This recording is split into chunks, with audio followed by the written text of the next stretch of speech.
And something else you touch on in that piece you mentioned in Harper's, that recent piece, is that how, while there is this ideological backing for people who support engagement, there are also a series of rather shady potential ethical questions with personal gain from consulting and the like. What's really the landscape there with people sort of moving through the revolving door of government and consultancy? Is that a pretty big problem when it comes to China? Well, there's no question that for a lot of government officials, when they revolve out of government, that there is a big incentive for China hands to have a positive relationship with Chinese government officials. And there are a lot of economic opportunities that are out there for those who tend to be in the pro-engagement camp. And the opportunities, I think, are much more limited for those who take a tougher view towards human rights on China and believe that human rights should be a more fundamental part of our policy.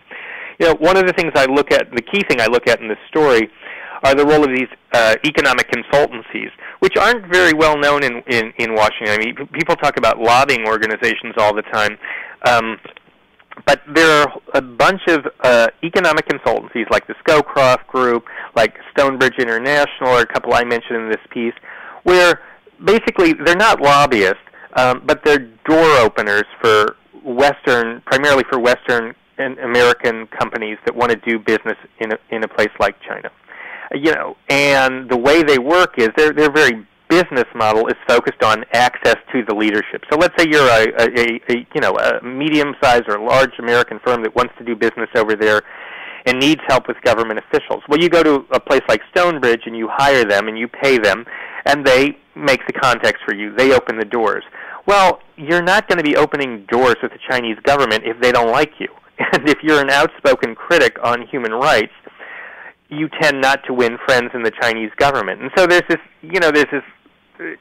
sort of built-in incentive for a lot of people, because dozens and dozens and dozens of these consultancies exist, and a lot of government officials have either gone to them or founded their own consultancy firms. Another person worth looking at here is Alexander Haig, who was he worked for a key figure in the Nixon administration when the opening with Beijing started back in the 70s, and then he was the Secretary of State under Reagan, very close to the Chinese government. After he left government, he actually was, I believe he was the only Western official. He was not an official. He was, I think he was one of the more prominent Westerners at Tiananmen Square a year after the massacre there. There was a big ceremony honoring the Communist Party's 40th anniversary, and he attended that. He has a very, very close relationship with the Chinese government. And so naturally, firms looking to do business over there use people like Haig. Well, with Al Haig, and look, it's always sort of hard to distinguish between personal interest and personal ideology and one's business and financial interest. Certainly Haig has always had a friendly relationship towards China, and he's certainly someone who back during the Cold War, viewed China as a bulwark against the Soviet Union. He saw it as an important geopolitical ally.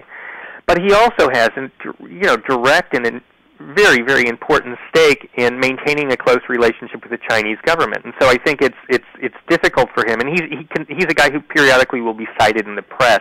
And a lot of these economic consultants are, where they're cited in the press as sort of unbiased observers towards China, and they invariably offer very friendly points of view, favorable points of view towards the Chinese government. But at least let's acknowledge that there's a stake here, that there is a business interest, and that Haig's business model is really dependent on his closeness to the Chinese government. You're not going to open doors if the people in the Chinese government don't like you, and the best way to stay friendly is to turn up in Tiananmen Square a year after the massacre, or say nice things about the Chinese government. And so we frequently see in the press people quoted and cited as experts who, is their entire point of view determined by their economic interests? Well, probably not. But at the same time, I think it's worth exploring those relationships, and certainly I think they have some influence in terms of what people think and say about China. I mean, people with a direct... It's sort of like, naturally, if there was a panel on the best American magazines and I were on that panel, it would be incumbent upon me to disclose when I said, invariably as I would, that Harper's was the finest publication in America, that I was paid by Harper, that I worked for the magazine.